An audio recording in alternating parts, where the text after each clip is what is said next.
ప్రియులారా, దేవుని వాక్యం చదువుకుందాం. 1 కొరింథీయులకు రాసిన పత్రిక 3వ అధ్యాయము 16వ వచనం. 1 కొరింథీయులకు రాసిన పత్రిక 3వ అధ్యాయము 16వ వచనం. Page number 147.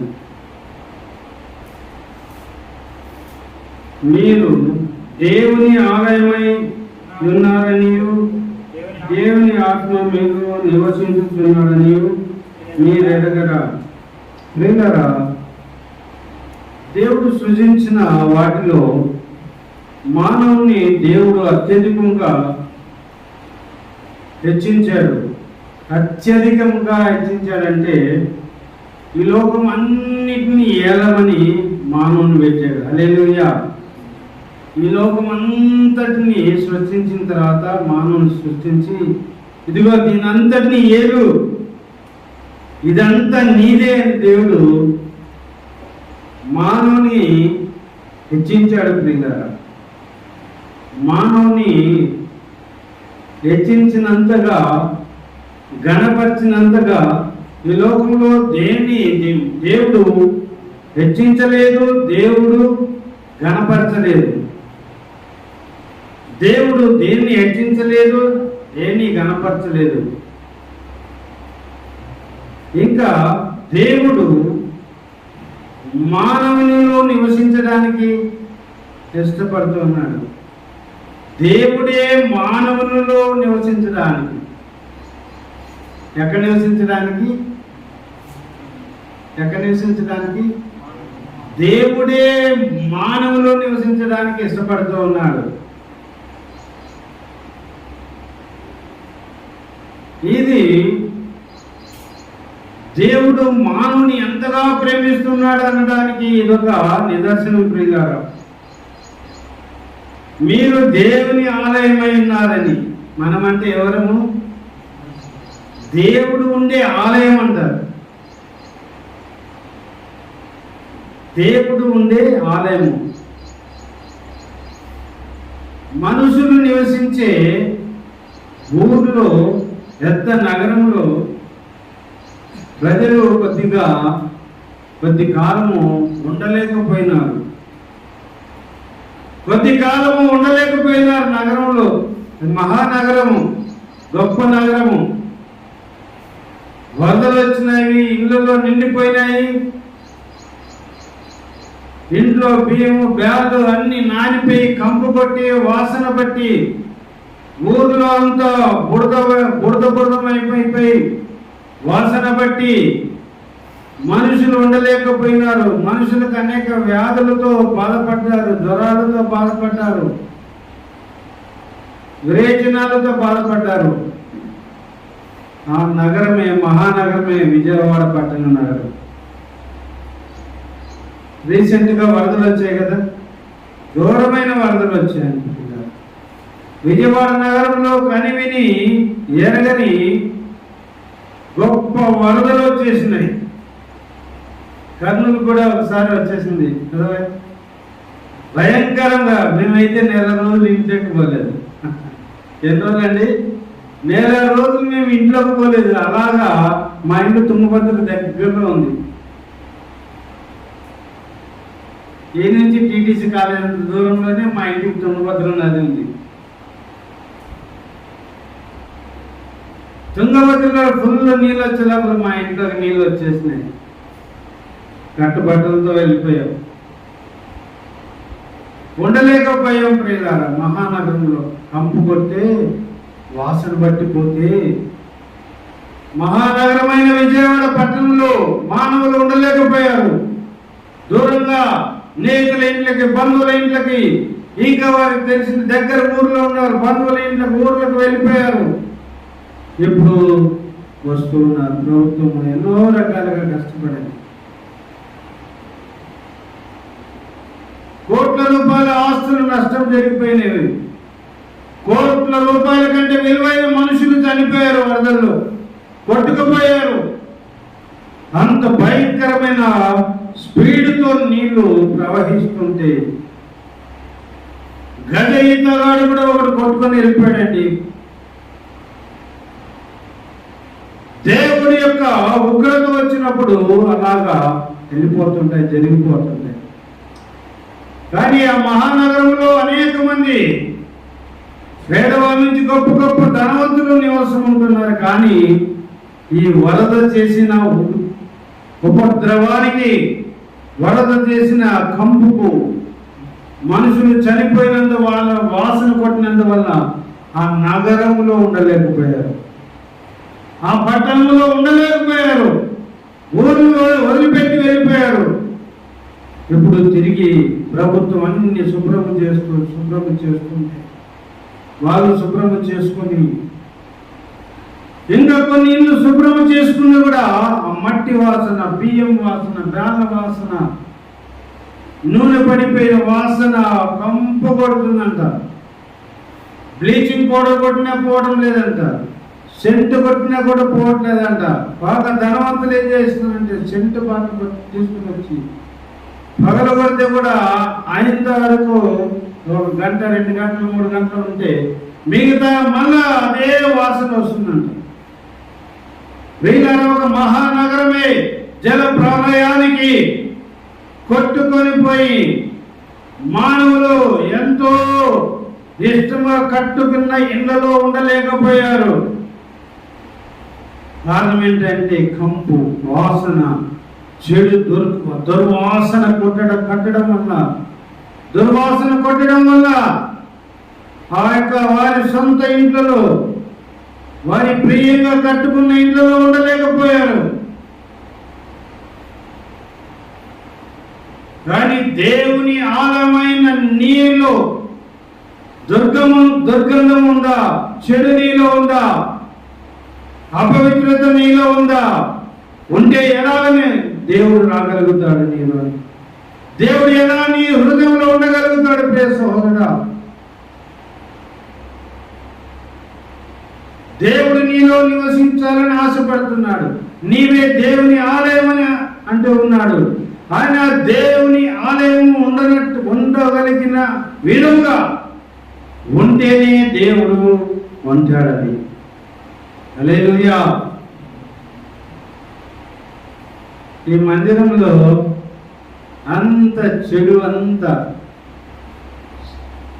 బాగా అన్నము, పప్పు, కర్రీ కలిపిన ఇల్లు, ఈ మందిరం అంతా చల్లేసామనుకోండి, అక్కడ డోర్ కాను చల్లిపోయి ఇంత ఉంది అనుకోండి, మీరు లోపల రాగలుగుతారా? రాగలుగుతారా కదండి? రాలేరు కదా. నేనైనా వచ్చి ఇంకేం చేస్తాను, నాకు కోపం వస్తుంది కదా. ఏంటయ్యా ఇట్లా పెట్టినావు నాయకుడు అని ఫస్ట్ నాయకుడు తిరుగుతాను.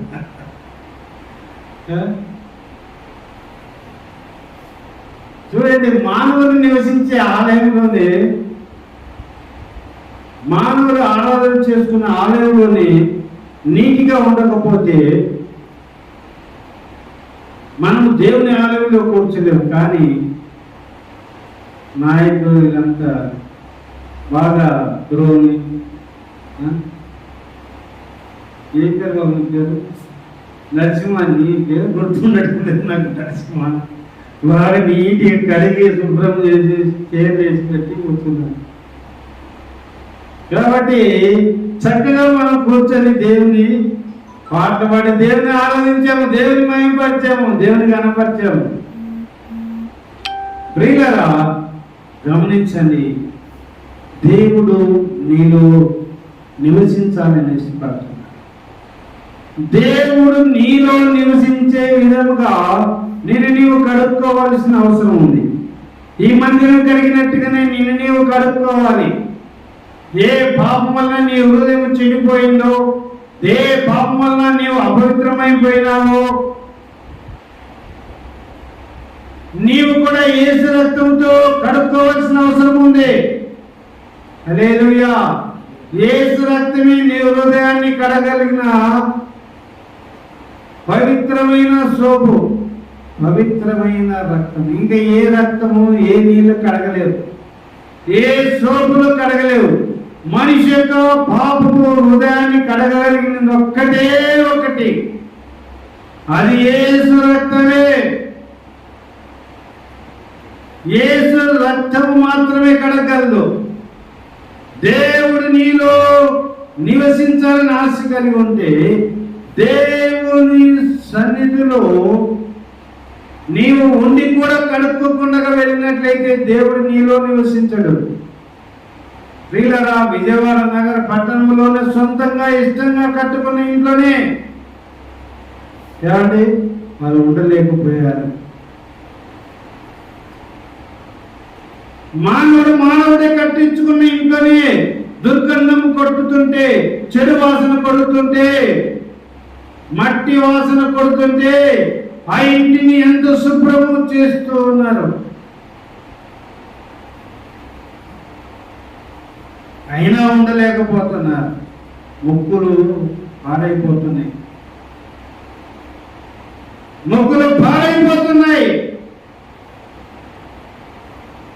పిల్లరా, నీవు దేవుని ఆలయమై ఉన్నావనియో, నీవు దేవుని ఆలయము, నీ హృదయాన్ని నీవే కడుక్కోవాలి. ఏమండి, అంతే కదా? నీ హృదయాన్ని నీవే కడుక్కోవలసిన అవసరం ఉంది. నా హృదయాన్ని నేనే కడుక్కోవలసిన అవసరం ఉంది. ఈరోజు దేవుడు ఒక ఛాలెంజ్ నీ హృదయంలో నీ ముందు ఉంచుతున్నాడు. గుర్తుపెట్టు. నేను నీలో ఉండాలనుకుంటున్నావా? నీవు కడుక్కో. అయ్యా, నేను నీలో ఉండాలనుకుంటున్నావా?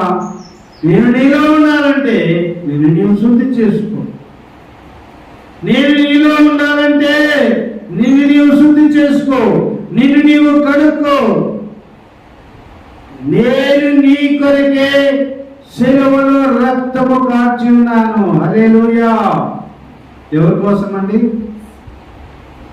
పాపులమైన మన కొరకు దేవుడు రక్తము కార్చిండు, రక్తము చింతించి ఉన్నాడు. కాబట్టి ఆ రక్తముతో నీవు కడుక్కోవలసిన అవసరం ఉంది. సహోదరా, నీవు దేవుడు నీ ముందు ఒక సవాలు వస్తున్నాడు. ఈరోజు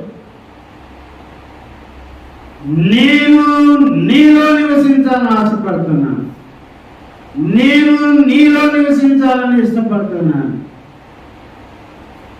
నేను నీలో నివసించే విధముగా యేసు రక్తముతో, నేను నీ కొరకు కార్చిన శిలువ రక్తముతో నీవు కడుక్కోగలిగితే నేను నీలోనికి వస్తాను అంటున్నాడు దేవుడు. నేను కార్చిన రక్తంతో నీవు కడుక్కొని శుద్ధి చేసుకుంటే అప్పుడు నీవు పిలిస్తే నేను నీలోనికి వస్తానంటున్నాడు. కడుక్కుంటావా? మరి కడుక్కుంటావా? నీ హృదయాన్ని నీవు కడుక్కుంటావా? దేవుడు నివసించే విధంగా ఆయన రక్తంతో నీ హృదయాన్ని, నీ పాపపు హృదయాన్ని కడుక్కుంటే ఆయన నీలో నివాసం ఉంటాడు. సహోదరుడా, వచ్చి ప్రార్థనకు వస్తున్నాం, విని విడిచిపెడితే ఎలా? విని విడిచిపెడితే ఎలాగండి? విని విడిచిపెట్టేవారు ఎవరు విడిచిపెడతారో వాళ్ళకి మీకు మీరే మేలు చేసుకోలేదు. విడిచిపెట్టేవారు ఒక చెవిలో విని ఒక చెవిలో విడిచిపెట్టేవారు మీకు మేలు కలగదు. దేవుని ఆశీర్వాదం రాదండి. దేవుని మాటని పట్టుకొని, హృదయం పట్టుకొని దేవుని వాక్యానుసారంగా నీవు నీ ప్రవర్తన మార్చుకోగలిగితే, నీవు కడుక్కోగలిగితే, నీవు యేసు రక్తంతో శుద్ధీకరించుకోగలిగితే నీకు ఆశీర్వాదం. నీకు మాత్రమే కాకుండా నీ ఇంటికి కూడా ఆశీర్వాదం ఉంటుంది. హల్లెలూయా, హల్లెలూయా.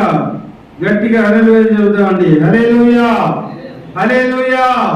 ప్రియులారా, నీ జీవితాన్ని మార్చుకోగలిగితే నీకు మాత్రమే కాకుండా నీ ద్వారా నీ ఇంటికి కూడా ఆశీర్వాదము, రక్షణ వస్తుంది. నేను నిజముగా దేవుని నమ్ముకున్నాను, నిజముగా దేవుని వెంబడించాను, నిజముగా పాపమును ఒప్పుకొని విడిచిపెట్టాను, ఆయన రక్తముతో కడుక్కున్నాను, విగ్రహారాధన పాపమంతటిని విడిచిపెట్టాను. నా ఇంటి వారు కూడా విగ్రహారాధన పాపము నుండి విడుదల పొందారు. హల్లెలూయా, హల్లెలూయా. నీవు నిజముగా దేవుని వెంబడించే వ్యక్తి అయితే, గుర్తుపెట్టుకోండి, నీవు నిజముగా దేవుని వెంబడించే వ్యక్తి అయితే నీకు నీ ఇంటికి కూడా రక్షణ వస్తుంది. నీవు నిజముగా వెంబడించే వ్యక్తి అయితే నీవు నీ కుటుంబానికి ఆశీర్వాదము కూడా తీసుకునగలుగుతాం. నా ఇంట్లో వాళ్ళు బాగా చదువుకున్నారు, గవర్నమెంట్ ఉద్యోగాలు ఉంటూ ఉన్నారు. అందరూ మంచి మంచి ఇల్లు కట్టుకొని అందరూ 1-2 కార్లతో తిరుగుతున్నారు. ప్రియులారా, దేవుని నిజముగా వెంబడించే వ్యక్తి అయితే నీకు మేలు కలుగుతుంది, నీ ద్వారా నీ కుటుంబానికి కూడా మేలు కలుగుతుంది. ప్రియ సహోదరుడా, నిజముగా నీవు వెంబడించే వ్యక్తిగా ఉండాలి. నీవు నిజముగా యేసు రక్తముతో నీ హృదయాన్ని కడుగుకోగలిగితే, బాబు, నీ హృదయాన్ని నీవు కడుక్కోగలిగితే, శ్రద్ధగా వాక్యము వింటే, నీ హృదయాన్ని కడుక్కోగలిగితే నీవు మేలు కలుగుతుంది. నీ కుటుంబానికి కూడా నీవు మేలు తీసుకుని వెళతావు.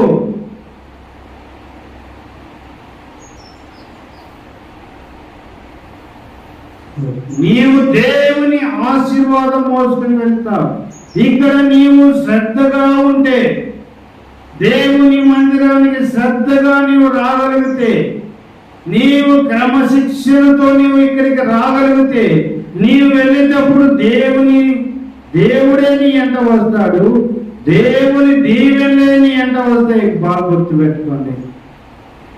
నీవు నిజముగా దేవుని వెంబడించే వ్యక్తి అయితే, నిజముగా నీవు యేసు రక్తముతో నీవు కడుక్కున్న వ్యక్తి అయితే, నీతో యేసు వస్తాడు, నీతో యేసు ప్రభువారి యొక్క ఆశీర్వాదములు వస్తాయి.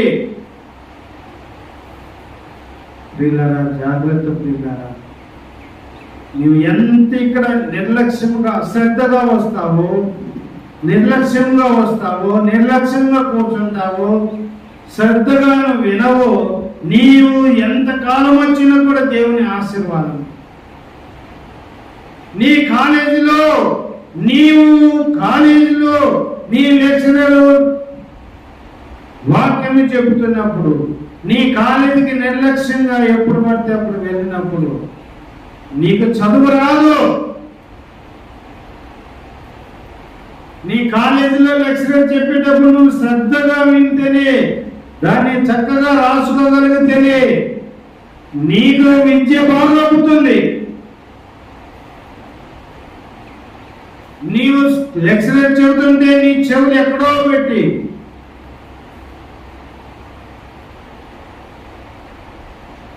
సెల్ ఫోన్లు చూసుకుంటున్నావు అనుకో. ఈ కాలేజీలో లెక్చరర్ సెల్ ఫోన్ చూసుకుంటుంటే లెక్చరర్ చూశారు అనుకోండి, ఏం చేస్తారు? వెరీ గుడ్, వెరీ గుడ్, ఎంత మంచి పని చేస్తున్నావు అంటాడా? ఓహో, నేను క్లాస్ చెప్తుంటే, అబ్బా నువ్వు ఎంత బాగా చూసుకుంటున్నావు నీ సెల్ ఫోను, ఎంత బాగా వీడియోలు చూసుకుంటున్నావు, ఎంత బాగా అంటాడా? ప్రియులారా, నీవు కాలేజీలో కానీ ఇక్కడ కానీ దేవుని వాక్యం చెప్పేటప్పుడు నీవు శ్రద్ధగా వినడం నేర్చుకోవాలి. నీవు క్రమశిక్షణ కలిగి దేవుని మందిరంలోనికి ఇక్కడ రావడము దేవుడు చూస్తున్నాడు. ప్రియులారా, ఆశామాషి భక్తి చేయొద్దండి, ఆశామాషి భక్తి చేయొద్దండి.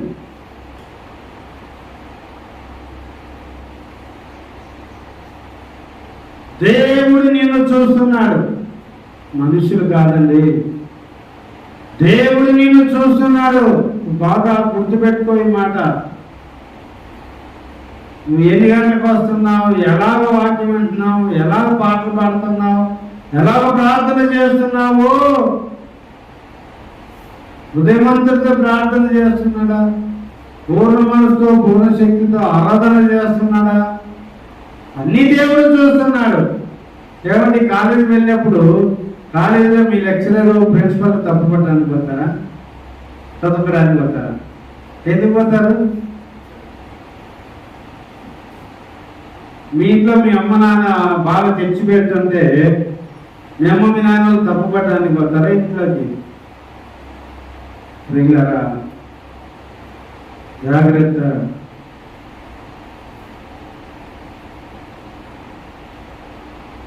ఇంట్లో నీ తల్లిదండ్రులను తప్పు పట్టడానికి లేదు. తల్లిదండ్రులు తప్పులు పడుతున్నారు మనుషులు. ఏంటి, అడిగితే డబ్బులు ఇవ్వడు, సెల్ ఫోన్ కొనుక్కుందామంటే డబ్బులు ఇవ్వడు మా నాన్న, మంచి బట్టలు కొనుక్కొని తిరుగుదామంటే కాలేజీలో మర్యాద పోతుంది, మాట బట్టలు వేసుకొని పోవాలన్నా తల్లిదండ్రుల ఆర్థిక పరిస్థితి ఆలోచన చేయవాలి. నీవు అడుగుతానంటే వేలు ఇవ్వడానికి ఏం ధనవంతుడా? నీ ఇంట్లో పేదరికం నీకు తెలియదా? నీవే అర్థం చేసుకోకుండా నీ తల్లిదండ్రుల మీద నీవు కేకలేస్తాను కదా.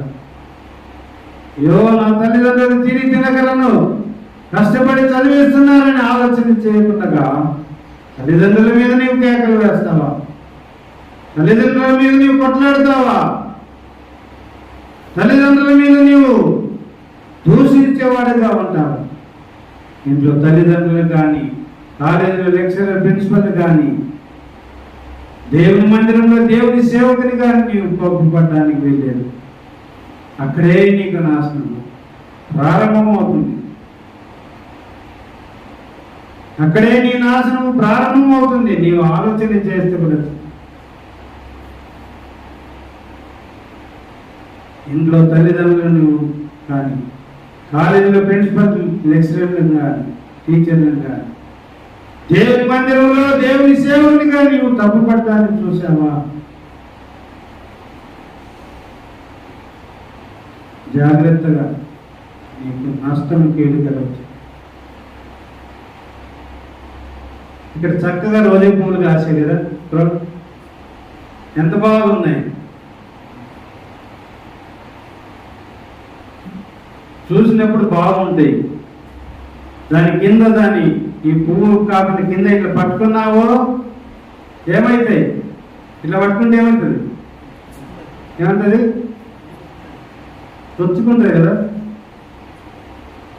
ఇంట్లో తల్లిదండ్రులు కోపన్నా, కాలేజీలో ప్రిన్సిపల్ లెక్చరర్లు కోపన్నా, దేవుని మందిరంలో దేవుని సేవకుల మీద కోపన్నా పుచ్చుకుంటాయి.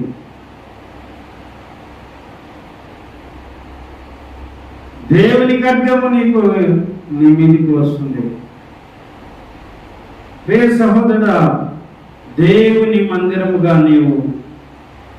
దేవుడు ఎంచుకున్నాడు. దేవుడు నివసించే విధముగా నీ జీవితాన్ని మార్చుకోండి. నీ జీవితాన్ని మార్చుకోండి. క్రమశిక్షణ గట్టిగా అలవాటు చేసుకోండి. నేను టయానికి వెళ్ళాలంటే కాలేజీకి వెళ్ళాలి.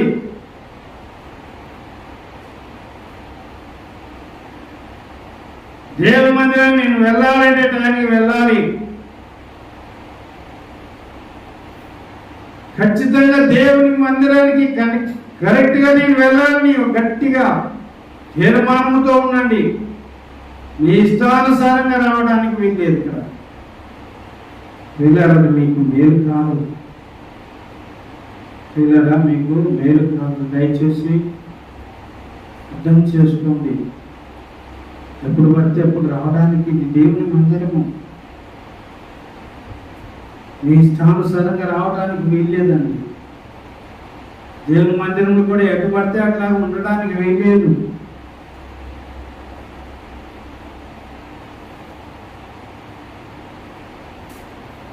మార్కు సువార్త 11వ అధ్యాయం చూడండి. దేవుని మందిరంలో ఎలా పడితే అలా ఉండడానికి వీల్లేదండి. ప్రియులారా, ప్రేమతో ఈ మార్పు మీరు తీసుకునండి. 11వ అధ్యాయము 15వ వచనం. మార్కు సువార్త 11:15. వారు దేవాలయమునకు వచ్చినప్పుడు ఆయన దేవాలయంలో ప్రవేశించి దేవాలయంలో క్రయ విక్రయములు చేయవారిని వెళ్ళగొట్టనారంభించింది. దేవుని మందిరంలో ఏం చేస్తున్నారంట? వ్యాపారం చేస్తున్నారు. దేవుడు ఏం చేశాడు? వెళ్ళగొడుతున్నాడంట. ఏది పడితే అది ఇక్కడ దేవుని ఆలయంలో చేయడానికి వీల్లేదు. దేవుని మందిరంలో ఎలా పడితే అలా ఉండడానికి వీల్లేదు. నీవు ఇక్కడికి వచ్చిందే దేవుని ఆరాధించడానికి, దేవుని స్తుతించడానికి. నీ ఇష్టానుసారంగా ఇక్కడ ఉండడానికి వీలు కాదు. ప్రియులారా, దేవాలయములో క్రయ విక్రయములు చేయవారిని వెళ్ళగొట్టని ఆరంభించింది. వ్యాపారాలు చేస్తున్నట్టు దేవుని ఆలయంలో వాళ్ళు ఎంత గొప్ప వాళ్ళు ఏమండి. దేవుని ఆలయంలో వ్యాపారాలు చేస్తున్నారు. ఎంత దౌర్భాగ్యులు వాళ్ళు కదా, ఎంత దౌర్భాగ్యులు అండి. దేవుని ఆలయంలో వ్యాపారాలు చేస్తున్నారండి. మేము ఊళ్ళో ఎంత బజారు ఉండదా అండి? స్థలం ఉండదా అండి? ఉండదా అండి? దేవుని మందిరంలోనే వ్యాపారం చేయాలా? అదే దొరికిందా వాళ్ళకు? దేవుడైన యేసు ప్రభువే వచ్చారు ఆ దేవాలయంలోని. చూశాడు, తట్టుకోలేకపోయాడండి. తన మందిరంలో వ్యాపారం చేస్తున్న వాళ్ళని చూసి వెళ్ళగొట్టేశారండి. రోగులు మార్చేవాడిని, బల్లలను, గువ్వలమ్ము వారి పీటలను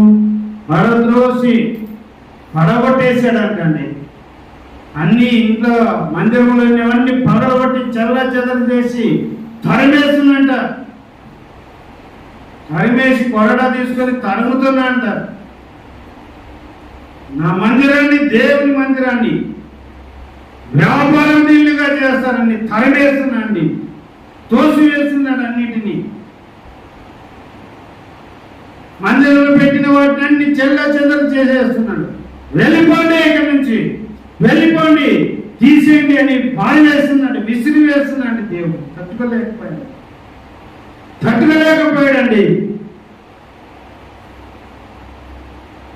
దేవుడు తట్టుకోలేకపోయాడండి. నీవు దేవుని మందిరంలోనికి వచ్చి వారు అక్కడ వ్యాపారాలు చేస్తారు. ఇక్కడికి వచ్చి నీ ఇష్టానుసారంగా నీవు ఉంటాయి. ఎలాగా నీ ఇష్టానుసారంగా నీవు ఆలోచన చేయడమే నీవు పాపము. నువ్వు ఇక్కడికి వచ్చింది ఎందుకు? దేవుని ఆరాధించడానికి వచ్చావు. నీవు ఆలోచన దేవుని మందిరంలో ఆరాధన చేయడం తప్ప, దేవుని మందిరంలో ప్రార్థించడం తప్ప, దేవుని మందిరంలో వాక్యము చదవటం తప్ప, దేవుని మందిరంలో పాటలు పాడటం తప్ప నీవు వేరేది ఏది ఆలోచన చేసింది కూడా పాపమే. నీ ఆలోచనలన్నీ దైవ సంబంధమైన ఆలోచనలు ఇక్కడ ఉండాలి. దేవుని మందిరంలో ఉండేది 2 గంటలు. ఆ 2 గంటలు కూడా నీ ఆలోచనలతో వ్యాపారం టిల్లుగా నువ్వు చేయవద్దు. నీవు 2 గంటలు కూడా దేవుని మందిరమును వ్యాపారం టిల్లుగా చేయొద్దు. నీ ఆలోచనల చేత, నీ తలపుల చేత, నీ ఊహల చేత నీ యొక్క తలను హల్లెలూయా చూడండి, నీ తలను చూడండి, ఇక్కడ చూడండి. హలో, ఇక్కడ చూడండి అమ్మా, తలను వ్యాపార పిల్లుగా చేసేస్తున్నారు. తలలో బుర్రలో ఏదేదో పెట్టేసుకుంటున్నారు, ఏదేదో పెట్టుకొని ఆలోచన చేస్తున్నారు. దేవుని మందిరంకి వచ్చి నీ తలను వ్యాపారం పిల్లుగా నువ్వు చేస్తున్నావు. నీ మనస్సు, నీ హృదయము, నీ తలంపులు, నీ ఆలోచనలు దేవుని స్తుతించడానికే నీవు ఇక్కడ కాన్సన్ట్రేట్ చేయాలి. 2 గంటలైనా దేవుని హృదయమంతులు స్తుతించడానికి ఇక్కడ ఉండలేవా? నీ మనసుని ఎక్కడికెక్కడికో తిప్పుతావే, అదేనా దేవుని ఆరాధించడం? ప్రియులారా, అదేనా దేవుని ఆరాధించడం అంటే? దేవుని వాక్యం చెబుతుంది, నీ పూర్ణ మనసుతో, నీ పూర్ణ బలముతో, పూర్ణ శక్తితో, పూర్ణ వివేకముతో నీ దేవుడైన యెహోవాను వెంబడించమనండి. వీళ్ళారా, దేవుని వాక్యం అనేక సార్లు విన్నట్టు ఉంటుంది, మర్చిపోతుంటారు. ఎందుకు తెలుసా? శ్రద్ధగా వినందువల్ల. శ్రద్ధగా వింటే నీ హృదయంలో వాక్యము నాటబడుతుంది. నీ హృదయంలో వాక్యము నాటబడుతుంది. నువ్వు శ్రద్ధగా వినడం నేర్చుకో. శ్రద్ధగా వినడం నేర్చుకో.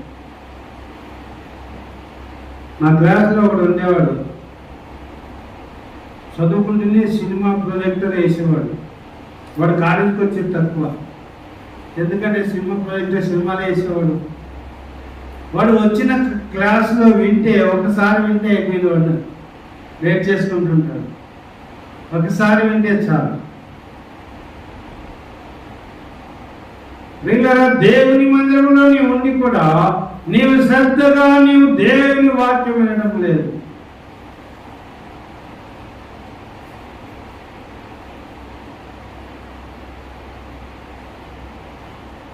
క్రయ విక్రములు చేయవారిని వెళ్ళగొట్ట నారంభించి, రోగాలు మార్చువారి బదలను, గువ్వలను, పీటలను పడద్రోసి, దేవాలయం గుండా ఏ పాత్రను ఎవరిని తేలియకుండెను.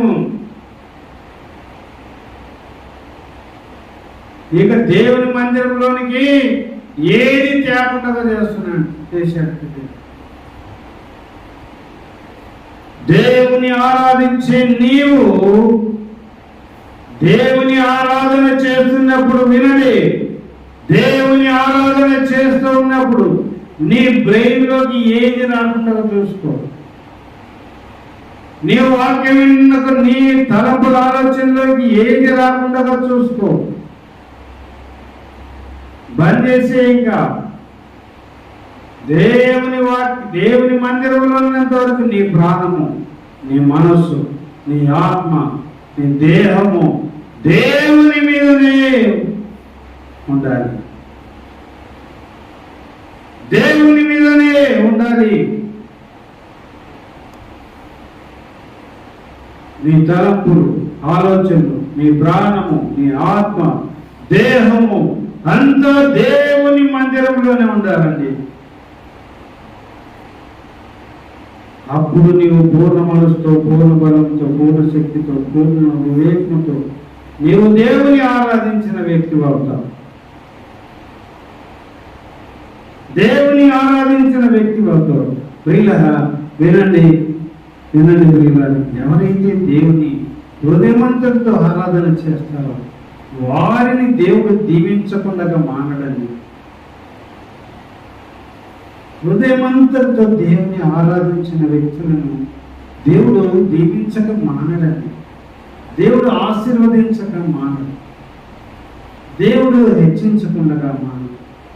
హృదయమంతటితో దేవుని ఆరాధించండి, దేవుని మయంపరచండి, దేవుని కనపరచండి. క్రమశిక్షణ అలవాటు చేసుకోండి.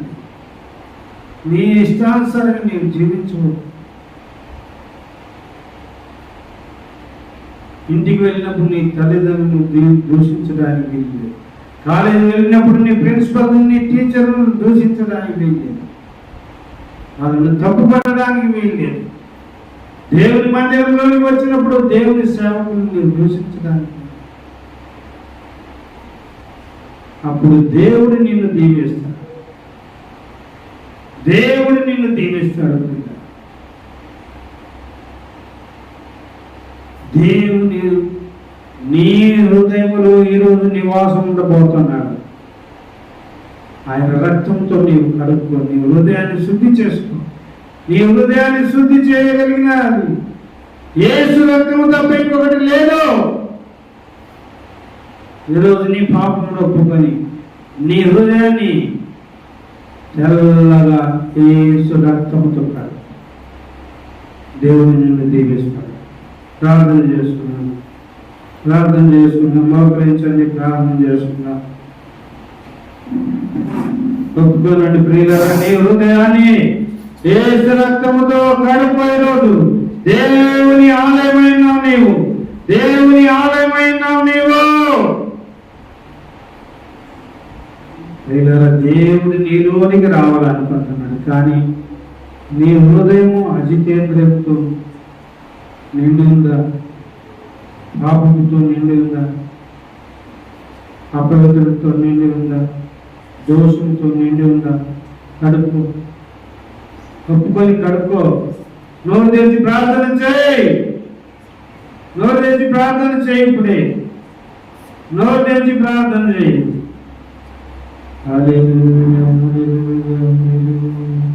హృదయమంతా తోడుకోమా అయ్యా, హృదయమంతా తోడుకో. నీ తల్లిదండ్రులను దూషించావా? ఒప్పుకో.